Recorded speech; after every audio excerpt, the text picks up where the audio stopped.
Thank you so much, Steffi. And before I start with the panel, I just wanted to thank Steffi and the DLD Dream Team. And Steffi brings us all together, not only during DLD, but 365 days a year with all the introductions of bringing worlds together. So I think we should give a very big round of applause to the great Dmitri Cherniak.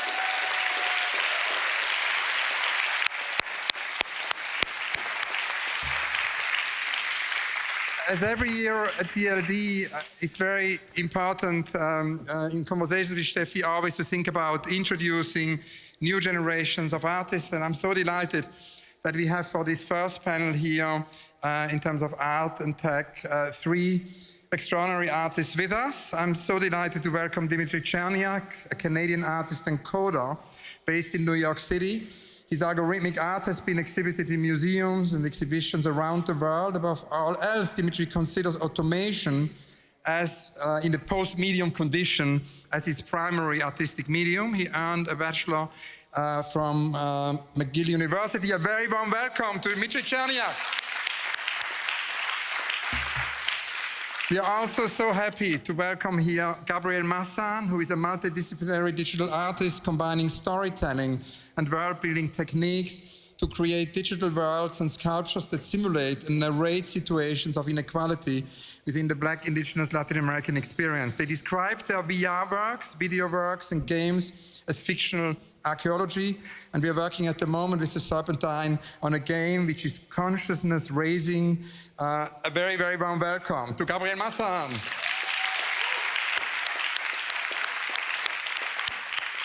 We are also so delighted to welcome Itzel Yard, also known as IX Shells, who is a generative artist skilled also in curatorial projects, in creative concepts, in design, based in Panama. Shells is self-taught, and the research is always fueled by a sense of rhythm, of passion, and of wonder. IX Shells has been also very important as the co-founder of Creative Code. We're going to hear about that also later, and is a leading voice in the generative art movement. A very, very warm welcome to IX Shells.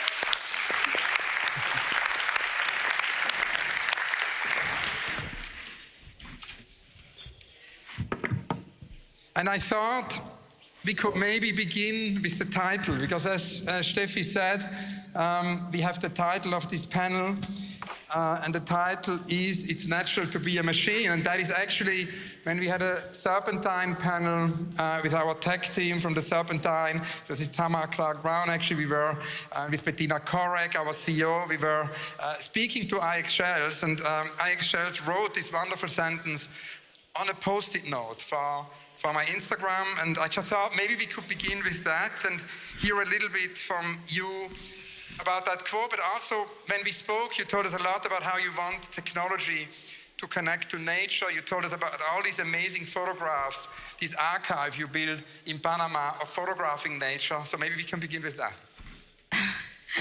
Well, first of all, I'm so glad you used that title, because I think we should keep using it. We should keep combining nature with technology, and all of the things we want to create should always have in mind what's around us and what we build on.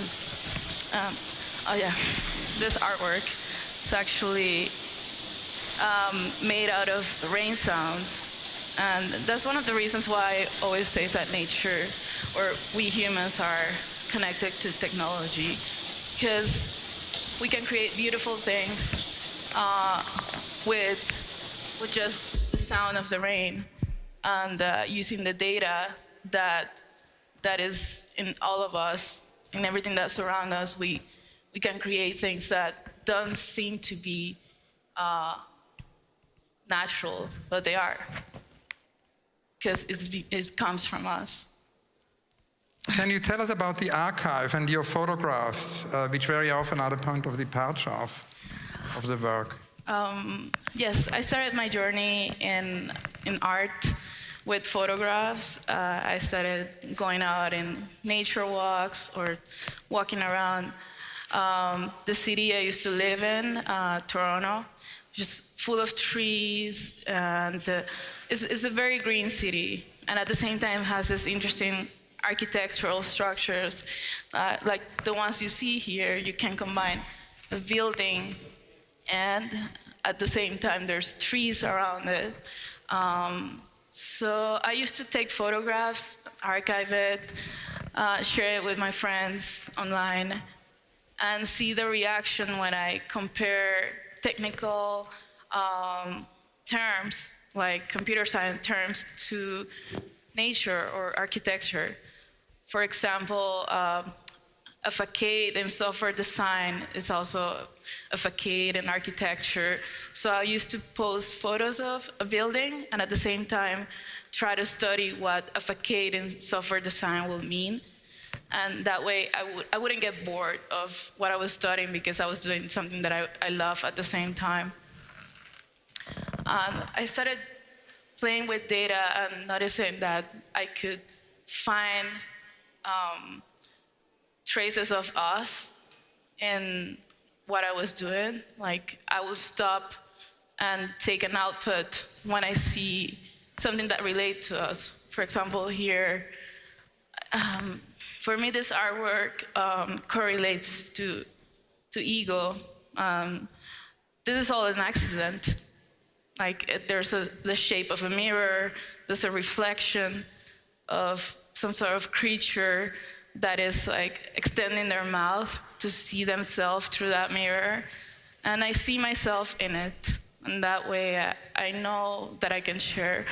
I knew I could share that and someone else will see what I see. This is, if you see it from afar, it seems like a sleeping face of someone that's bored.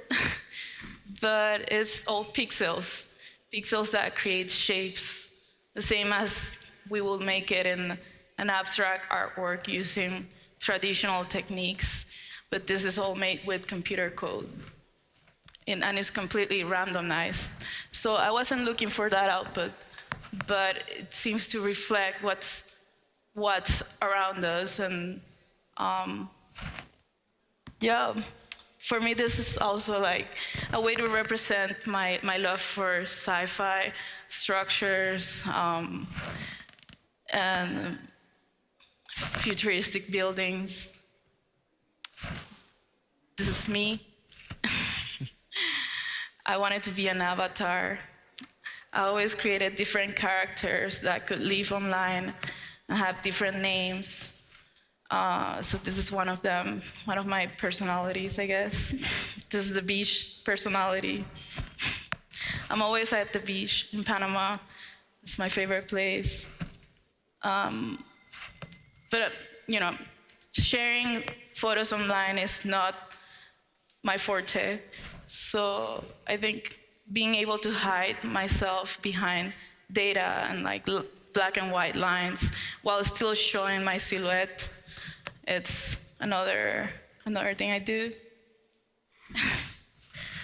Thank you so much. And actually that leads a big round of applause.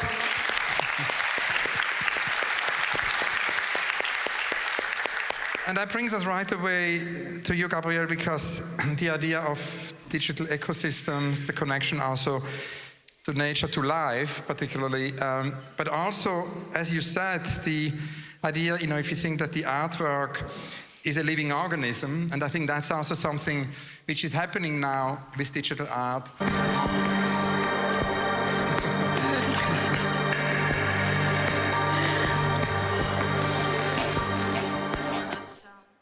So that the artwork becomes a living organism. You say if the artwork is a living organism, then there is also maybe death as a virtual experience. Yeah, it would be great to hear you talk about life and death and your work. Hello, everyone. Thank you for the invitation. I think responding also to the first question about is it natural to be a machine, I think what I've been understanding much more now is the fact that life is also related to energy and to when a body is formed and this body starts to live, it concentrates energy for the whole life, and when it dies, it releases that energy. So basically what happens is that life is also composed by the rest of other lives, the rest of other energies. And I guess with virtual worlds, this can be understood also because machines, they produce heat. You need to power them, and you need to power them to generate energy. And by producing and getting fed by energy and power and heat, they also do live, they also do generate energy, and they also do compress energy in a point that when you turn off a machine, it becomes cold. So what I've been trying to create and research is how to play with that, play with the organicity, the sense of organism inside digital sculptures. And since 2017, I've been sculpting and sculpting and sculpting to a point that is also releasing energy, in this attempt to how can I decompose my own self? And I think I can decompose my own self by creating art.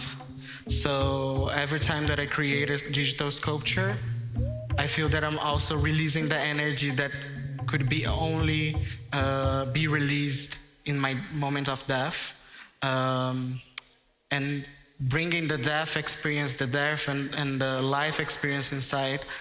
What I've been developing now, games, because now I'm much more interested in experiences that are more interactive and that the public can access and other artists can access and change it.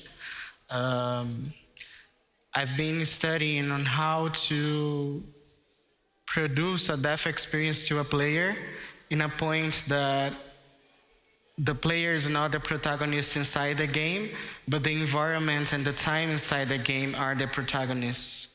So bringing death to a player in multiple ways, it's also, for me,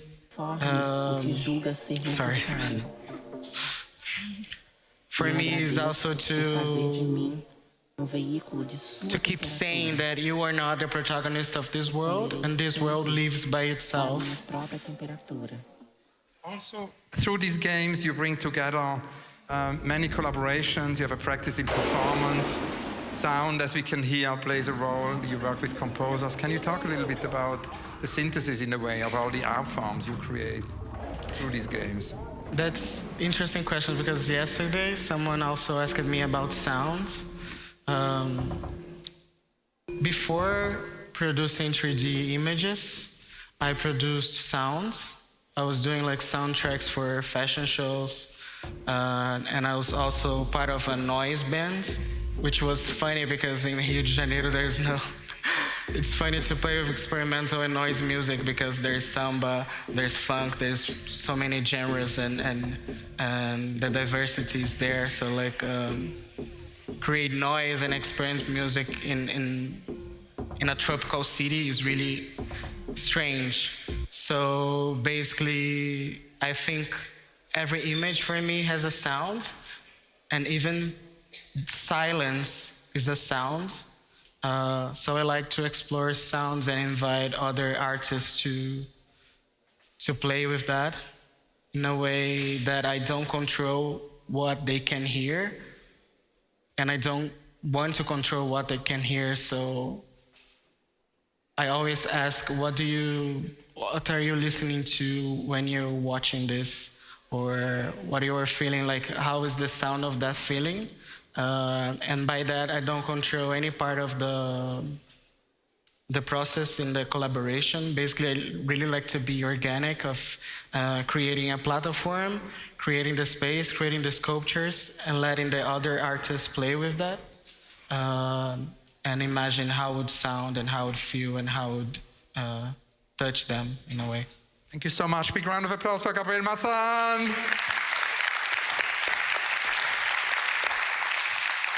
Now you all, as Steffi said in the introduction, work with algorithm, and that of course also brings us to the question of automation. And Dmitri, you said in an earlier conversation that one of the most wonderful surprises is that the most beautiful and interesting insights often actually come from bugs in the code. But you also said that actually automation is your artistic medium. Can you tell us more about that and also about the work we're looking at here? Yeah, so my background is originally as an engineer. And so I spent a lot of time coding systems, whether that is back-end systems or front-end systems. And I found that there was a huge divide between the understanding of what that work was between technically savvy people and those that maybe weren't so familiar with it. And the process of automating a system, although it sounds very kind of rote and boring to those who aren't engaged in technology, in fact is an unbelievably creative process. And as I'm sure some of you know here who are in the technology industry, it's a lot of problem solving and figuring things out, and then you're trying to understand how to do that at scale and how to do it with certain time restraints and limitations. And so I just think that on my side, I wanted to try to help more people understand the creativity that it required to automate a process. And ultimately, that came through with the idea of automating visual works. We think of art, in particular visual art, as kind of one of the pinnacles of humanity. And so the idea that an artist was taking something that was held so dear to humans and automating it in a fraction of the second in a web browser, it's so disconnected, but the reality is that it's happening now. And that's why I like to describe automation as my artistic medium.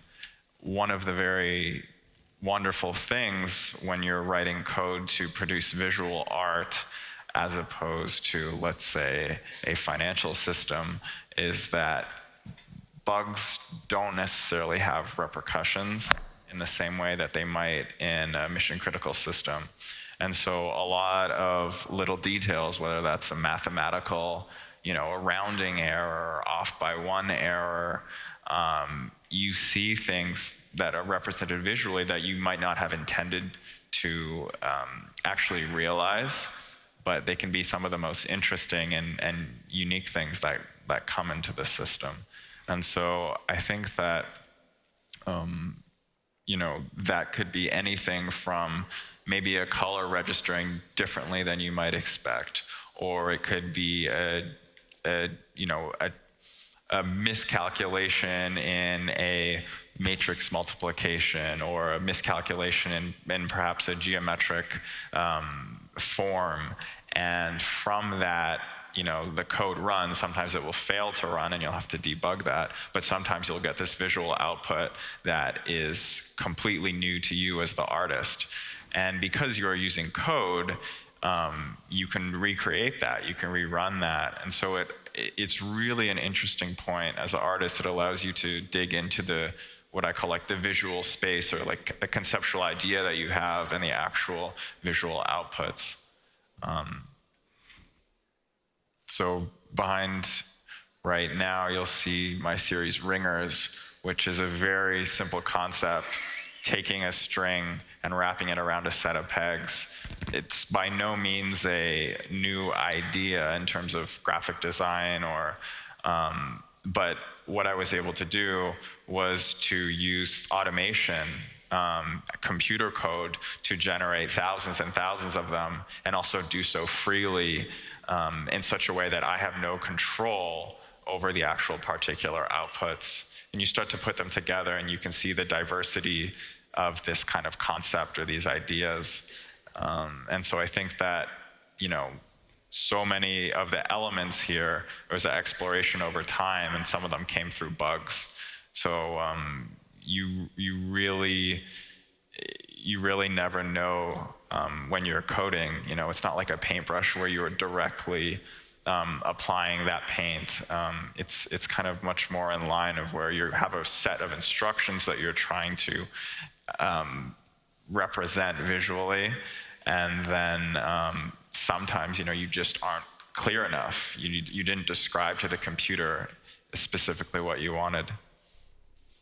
Now, also, I think these works of yours, we can see them in big here, right? We wanted to announce that, so it's upstairs? Yeah, you can also see these works have been playing on the Heart screen next to the Heart stage, so you can check them out on the large screen. This is called Resonance Frequency, what's being shown right now. And so I've included a few versions, but each one is rendered once. It'll be entirely different. Each of these are video renderings, but each time I run it, it's an entirely different output. And so I just captured some of those. And so technically, you could fill up a room with millions and millions of these, and they'd never be the same.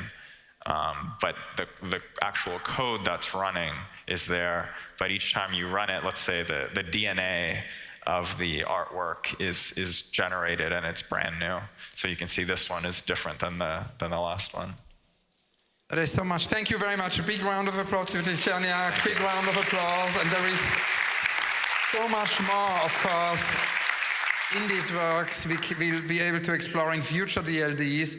We only have time for one more question. I mean, one thing which I think is relevant is, of course, how it all more and more will converge in gaming, that blockchain and other advanced technology actually introduce mechanisms and represent better in a way how we draw the attention to decentralized storytelling and how that actually happens with artists. We also, of course, could talk about the fact that your practices, because often that isn't considered with digital art, has a lot to do with the past.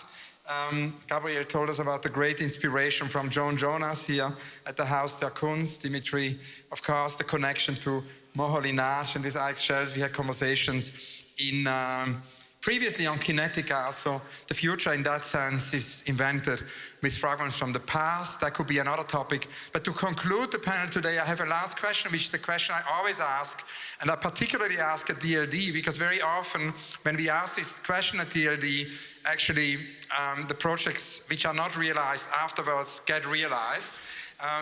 One day, in our panel, the expression came for a new school, and that school actually happened. It was realized.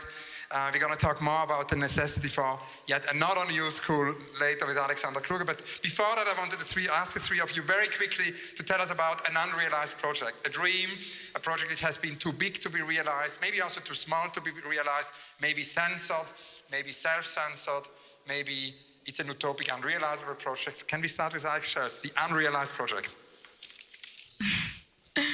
One of millions of unrealized projects.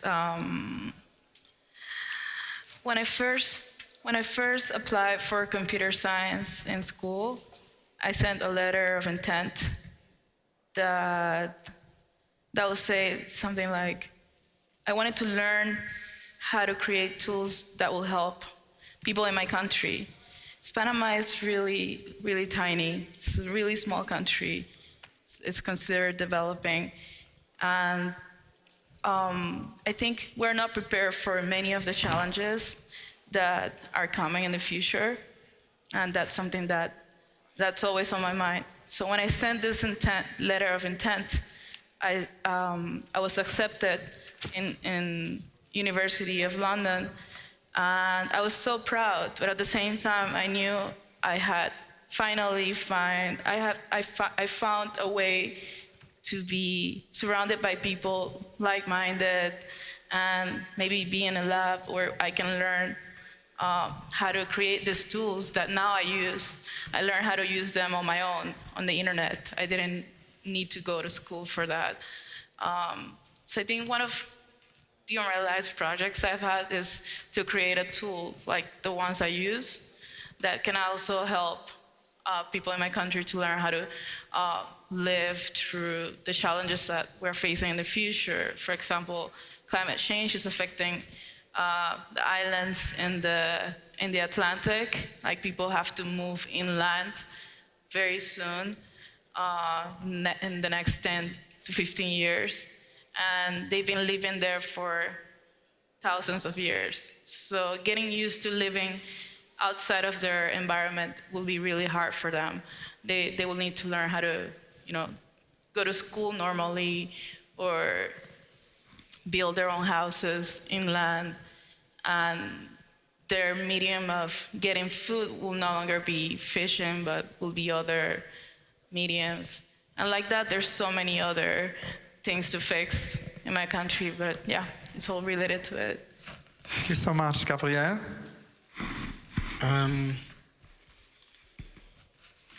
I've been thinking about inviting the audience to enter individual rooms and talk to each other by virtual avatars in live. I think that's my own recent project. Thank you so much. And Dmitri?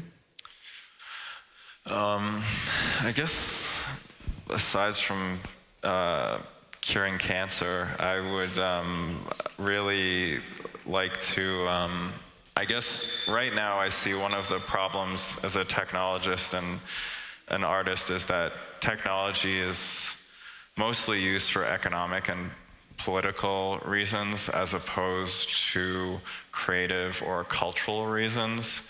And so I suppose there's an idea of, you know, trying to help spread this. I think, you know, for me, I make my art with the same programming languages and the same browser that, you know, these massive tech companies use to do, you know, to spread information, to spread disinformation. It's all in the same browser. It's all the same technology stack. And I feel like to help explain to people that, you know, you can do that, you can use that same, you know, technological prowess to help push cultural changes or, you know, make creative works instead of using instead of, you know, being a tool for what's going on in the world now with kind of these large tech companies. I mean, that would be great. I don't know how to do that, but I think if we can solve that problem, honestly, the world would be a lot better place. Thank you so much, Dmitri, Gabriel, Aichel. Thank you so much to all of you. Thanks.